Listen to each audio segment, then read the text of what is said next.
نحمدہ ونصلی علی رسولہ الکریم اما بعد فاعوذ باللہ من الشیطان الرجیم بسم اللہ الرحمن الرحیم۔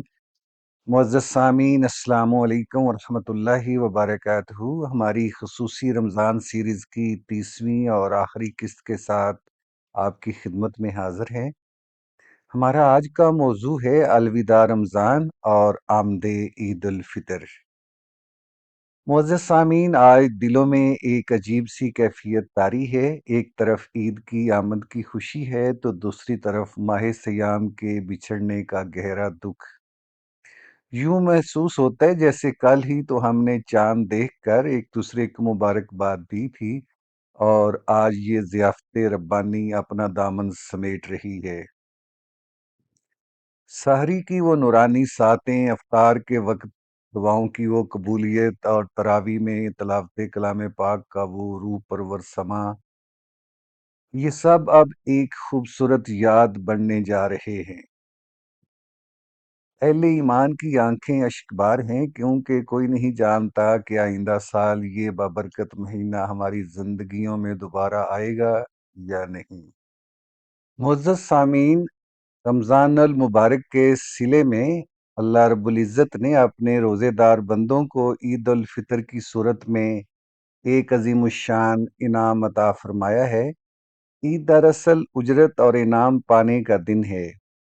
حدیث مبارکہ کا مفہوم ہے کہ عید کی صبح اللہ تعالیٰ فرشتوں کو گواہ بنا کر فرماتا ہے کہ میں نے اپنے بندوں کے روزوں اور عبادات کے بدلے انہیں اپنی رضا اور مغفرت عطا کر دی ہے۔ لہٰذا عید کی حقیقی خوشی صرف نئے کپڑوں اور لذیذ پکوانوں میں نہیں، بلکہ اس بات میں ہے کہ ہم نے اپنے رب کو کس قدر راضی کیا۔ سیدنا علی رضی اللہ تعالی عنہ کا نہایت خوبصورت قول ہے کہ جس دن انسان کوئی گناہ نہ کرے وہی دن اس کے لیے عید ہے۔ معزز سامعین، کل عید کی صبح ہمیں شریعت کے مسنون آداب کا بھرپور خیال رکھنا ہے۔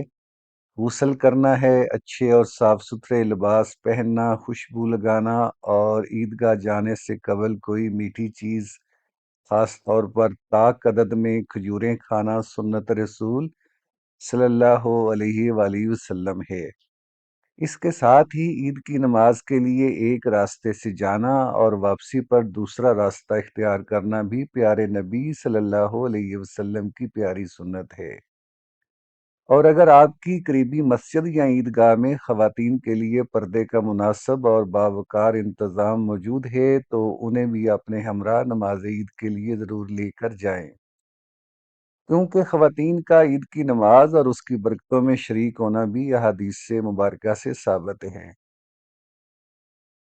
معزز سامعین، یاد رکھیے ہماری یہ خوشیاں اس وقت تک ادھوری ہیں جب تک ہم اپنے غریب اور مستحق بہن بھائیوں کو ان میں شامل نہ کریں۔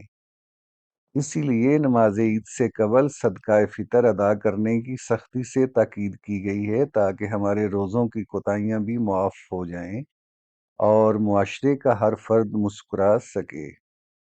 معزز سامعین، آج اس ماہ مبارک کی آخری ساتوں اور اپنی اس سیریز کی آخری نشست میں آئیے ہم سب اپنے رب کے حضور دست بدعا ہوں۔ آپ بھی پوری توجہ اور یکسوئی کے ساتھ آمین کہیے۔ یا اللہ، اے خالق کائنات، اے خالق کون و مکان، تمام تعریفیں اور حمد و ثنا صرف تیرے ہی لیے ہے، اور تیرے سب سے پیارے حبیب رحمت للعالمین سید الانبیاء اور خاتم النبیین حضرت محمد صلی اللہ علیہ وسلم کی ذات اقدس پر لاکھوں کروڑوں درود و سلام نازل ہوں۔ یا اللہ، رمضان المبارک کا یہ نورانی مہینہ ہم سے بچھڑ رہا ہے، ہماری عبادتوں، روزوں اور تراویح کو شرف قبولیت عطا فرما۔ اس مبارک مہینے کی برکتوں سے ہمارے دامن بھر دے اور ہمیں جہنم کی آگ سے ہمیشہ کے لیے آزادی کا پروانہ نصیب فرما۔ ہمیں عید الفطر کی حقیقی اور روحانی خوشیاں دیکھنا نصیب فرما اور ہماری تمام خطاؤں کو ہمیشہ کے لیے مٹا دے۔ یا رب کریم، ہمارے دلوں کو تقوی، پرہیزگاری اور حسن اخلاق کے نور سے ہمیشہ کے لیے منور کر دے۔ یا اللہ رمضان کے بعد بھی ہمیں نیکیوں پر استقامت اور صراط مستقیم پر چلنے کی توفیق عطا فرما۔ یا اللہ ہمارے رزق حلال میں، ہماری عمروں میں اور ہمارے علم میں بے پناہ برکتیں عطا فرما۔ یا اللہ ہماری اولادوں کو دین کا خادم، فرما بردار اور ہماری آنکھوں کا نور بنا دے۔ یا اللہ جو گھرانے اولاد جیسی نعمت کو ترس رہے ہیں، اپنی صفت خالق کے واسطے انہیں نیک اور صالح وارث عطا فرما۔ یا اللہ جن کے والدین بقید حیات ہیں، ان کا سایہ عافیت کے ساتھ ہمارے سروں پر تا دیر سلامت رکھ، اور جو والدین مٹی کی چادر اوڑھ چکے ہیں، ان کی مرکز پر اپنی رحمتوں کی برسات فرما اور انہیں جنت الفردوس کا معزز مہمان بنا۔ یا مالک دو جہاں پوری امت مسلمہ کے حال پر رحم فرما، مسلمانوں کے دلوں کی دوریاں ختم کر کے انہیں ایک سیسہ پلائی ہوئی دیوار بنا دے۔ یا اللہ دنیا بھر میں مظلوم مسلمانوں کی غیبی مدد فرما اور مجاہدین اسلام کو ہر محاذ پر فتح مبین سے ہمکنار کر۔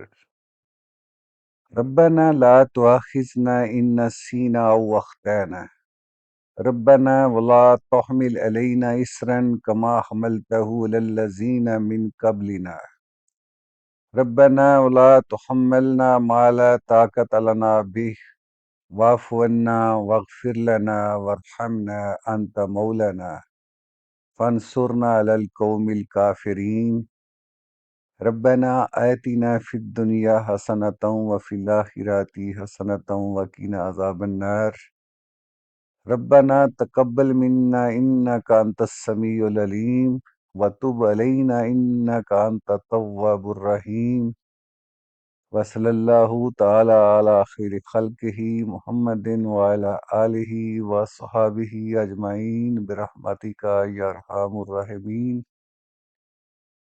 سامعین محترم، یہ تھی ہماری آج کی اور اس رمضان سیریز کی آخری گفتگو۔ پورے مہینے آپ کی بھرپور توجہ، محبت اور دعاؤں کا بے حد شکریہ۔ اللہ تعالی ہماری اس ادنا سی کاوش کو اپنی بارگاہ میں قبول فرمائے۔ آپ سب کو میری طرف سے عید الفطر کی خوشیاں بہت بہت مبارک ہوں۔ اپنی دعاؤں میں ہمیشہ یاد رکھیے گا۔ السلام علیکم ورحمۃ اللہ وبرکاتہ۔